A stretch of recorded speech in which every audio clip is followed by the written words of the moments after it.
spopolamento per ridare vitalità alla città. Stefania Bolzano e Marco Madini. Vediamo. L'aria di festa a Venezia la fanno anche gli arrivi, tante famiglie con passeggini al seguito, tanti italiani in gruppo, le comitive di stranieri che non mancano mai, insomma tante presenze che questo triduo pasquale sta regalando all'oliata macchina del turismo, così da far sperare che non vi siano stati contraccolpi dopo gli attentati di Bruxelles.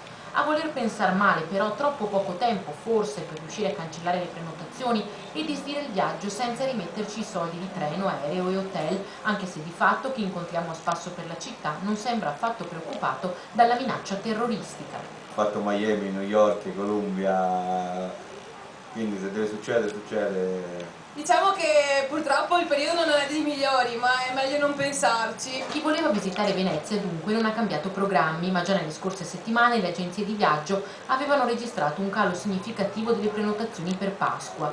Resistono tra le mete preferite le città d'arte e le capitali europee, ma sono meno le persone che si spostano. La gente ha paura di muoversi, poi chi è più, diciamo, coraggioso allora dice vabbè, anche a casa può essere piccolo. Per una Venezia turistica strapiena c'è la Venezia autoctona che tenta di sopravvivere anche grazie a iniziative come quella messa in campo da Venezia.com, che nella vetrina della farmacia del dottor Chiaro alla Cadoro ha piazzato un nuovo conto abitanti 8 anni dopo il primo in campo San Bartolomeo. 83.755 dice il display, che include stavolta anche gli abitanti delle isole.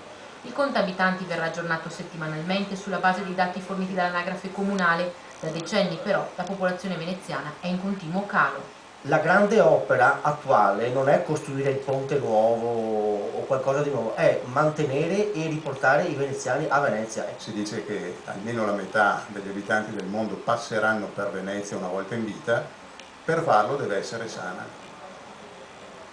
E ancora a Venezia una gondola con 3 turisti